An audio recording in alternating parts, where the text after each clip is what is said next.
Riker's Iron presents.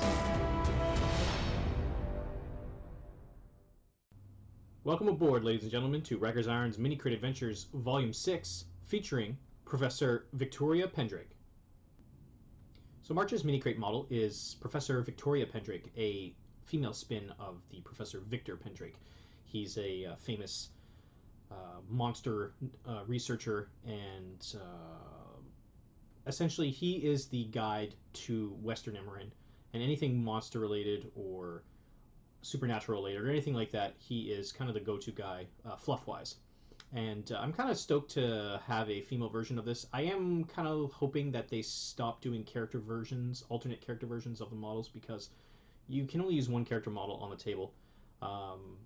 And I really am looking forward to more twisted takes on things, or entirely new changes, or new style poses. Sorry, not poses. Like the swamp, the swamp siren versus the swamp horror, drastically different models, but you could use multiples of them on the table. So you could have your swamp siren and your swamp horror there. I'm hoping for more of that in the future. With all that said, I am kind of excited for this model. It looks fun to paint. It's got a great pose. It's going to be a very good display piece. So let's jump in. Let's take a look at what's inside the box. We're going to do our usual review, but as normal, we will not be doing the packaging, because nothing has changed with the packaging this round. Stay tuned after the video for a ranking of the Minicrate Adventures thus far. With the new subscription and the new season of Minicrates coming, we want to get our established rankings thus far in preparation for the new season, because the new one looks amazing. The new one's coming out, so stay tuned after the video for those ranks, and don't forget to like, subscribe, do all the usual jazz.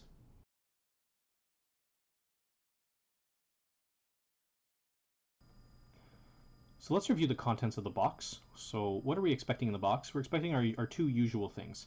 The card, so we're looking for the collector's card that comes with it, with all the little fluff and all the cool little details about that model. And we're obviously expecting all the contents of the miniature.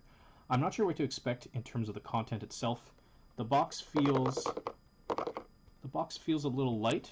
I have a feeling it's probably going to be a mixed model of metal and resin, but let's jump in and see.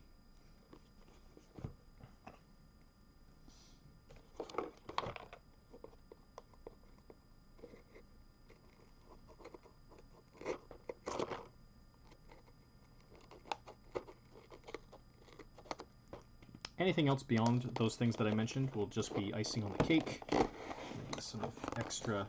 I'm just going to pull it to the side in case there is a gift card in here. So sometimes Privateer Press puts coupons in here. Let me see what this one is. This is $10 off any purchase of $20 or more on the Privateer Press store. So VIP models. Well, that's kind of cool.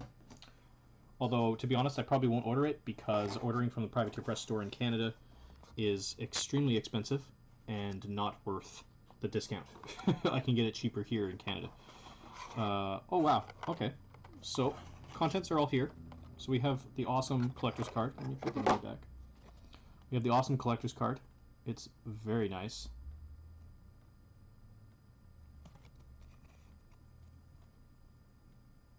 Very cool. The study of ancient Orgoth will lead to her ruins. Ooh, ominous. Very nice. I'm happy with that. Has a really awesome collector's card. I didn't even notice that was a Gorax. Little Gorax head down there. Very cool.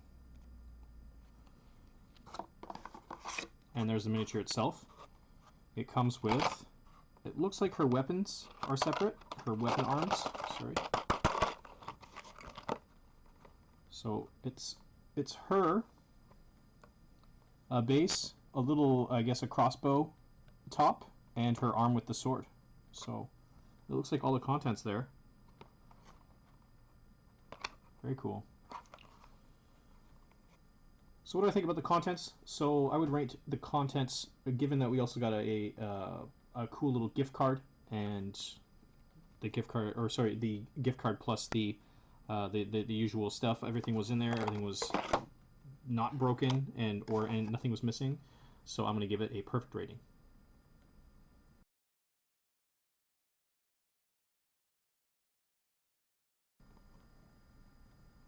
So let's take a look at the miniature itself. We're going to be looking at some key points whenever we review miniatures, and if you've been with us before, you know what they are. So we're looking for lost detail in features. We're looking for bad mold lines, problems with the injection areas, any sort of bent or missing pieces, and we're also looking at what the detail's like if we're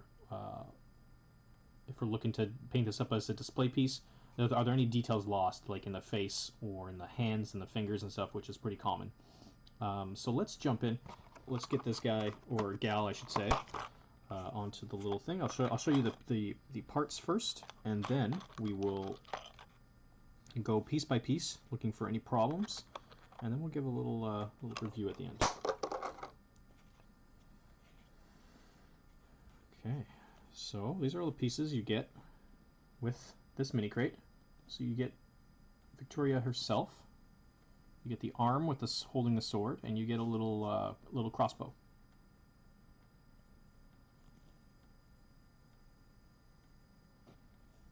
So let's start with the crossbow first, make sure there's nothing wrong with it. The piece itself is actually not really that detailed, but I mean it's just a piece of wood. The little ropes around the end are actually visible. I don't know how much they're going to actually be paintable, because they do look kind of a little too small. There's no bad mold lines or anything on this. It has a good straight edge. There's nothing lost. It's even got some nice little embroidery along there.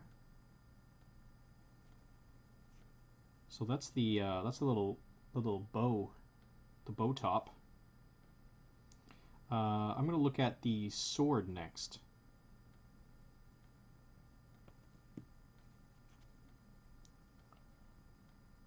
So the sword hand, let's take a spin as per usual.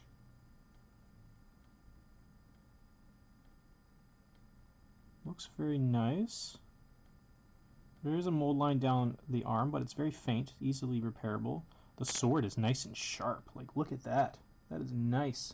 Sometimes the swords or pointy bits are often rounded and dulled.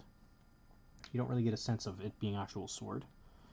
Especially with hands, I like to look at the hands and make sure that all the fingers and stuff are visible and distinguishable from the hilt of the sword or whatever weapon they're holding, because often they'll be merged together and it's very hard to paint and very hard to separate visually.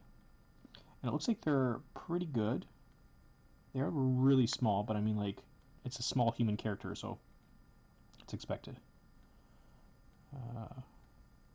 Yeah, nothing really bad on this. I don't like that the mold line goes over the knuckles, but it's around the glove area, so it should hide it pretty well. And now Victoria herself with her spectacles, being pulled down. So let's take a little spin. A slow little spin for us here. Looks like this is where the crossbow goes in the back. Okay. Well, I don't see any bad molds, which is pretty impressive. Normally for some of this stuff, I mean, I spoke a little too soon. There is some, like, small amount of sprue removal in there, but it's like the flaky bits. I'll just get a little toothpick from my side here. Let me grab something. And it's just this here. This little metal, like where the hand meets the face. And I like that it's not filled in. I was worried that some of these parts would be filled in when I was looking at the initial concept art, because right here, sometimes these parts, I mean, it was filled in, but it's not supposed to be permanently filled in. I was worried that either this arm would be separate or this part would be just a big clump of poo. Everything is distinguishable on the Mini. Nothing looks merged or squished together too much. The only thing that looks kind of rough Where is it? Oh, maybe I spoke a little too soon, but I like it when it's separated down here, especially when it's different materials like leather, quiver, and chainmail. Um, it does touch, obviously, and there is a nice distinct line in there, so no worries about that one when it comes to painting it later. I love the Gorax head on the ground that she's stepping on. That's pretty cool. Monster Hunter extraordinaire.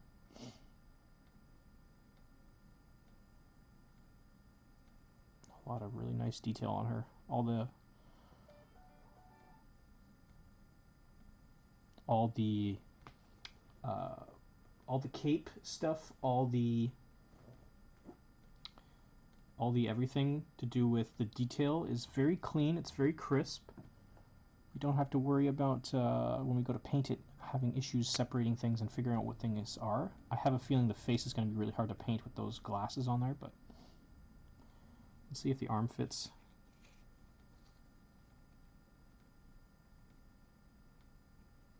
The arm is definitely going to need a pinning, but it's very small, so it's going to be very hard to do.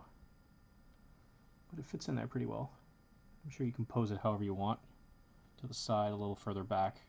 I'd probably do a little further back. I like it further back. So what do I think about the Mini? I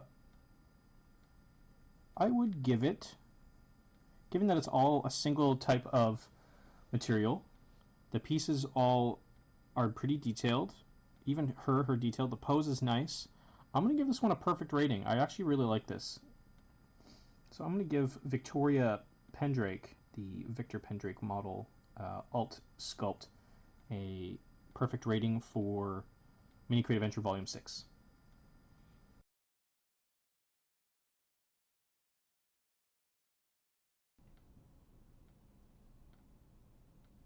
So what are my final thoughts about the Victoria Pendrake model? I think it's a great model. A lot of intense detail. Nothing is lost on the Mini. It's all one material, which is nice. And oftentimes, if you've watched us during our live reviews, I'm not really a fan of mixed resin metal, purely because you lose some of the detail in the metal side, and when it's next to a resin piece, you actually notice it. But this is all metal, and everything fits well together. Overall, I'm pretty pleased with the mini crates so far. I am hoping, as I mentioned, I'm hoping that they come up with some more monster versions of stuff, alternate models for something that isn't necessarily a character model. As I'm purely because I want to be able to use these on the tabletop occasionally, and I know some of you guys out there are using these on the tabletop, especially some of the people that follow us on Twitch and YouTube.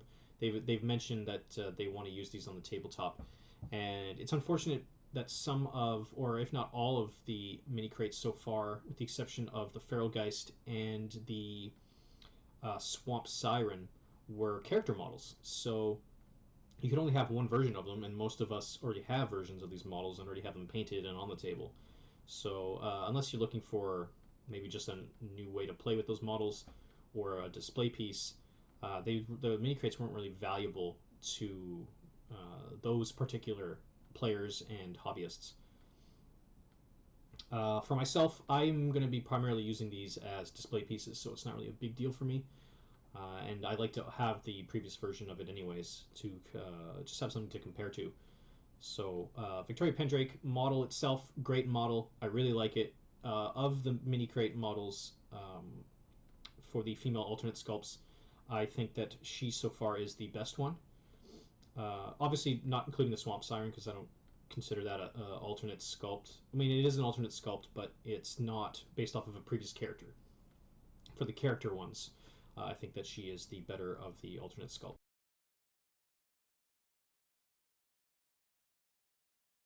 So, ladies and gentlemen, where would I rank the current mini crates? I personally will not be changing the ranking that we currently have, purely because while I like the Victoria Pendrake model a lot, she is still an alternate character model, and as I mentioned many times in this video, I'm looking for more.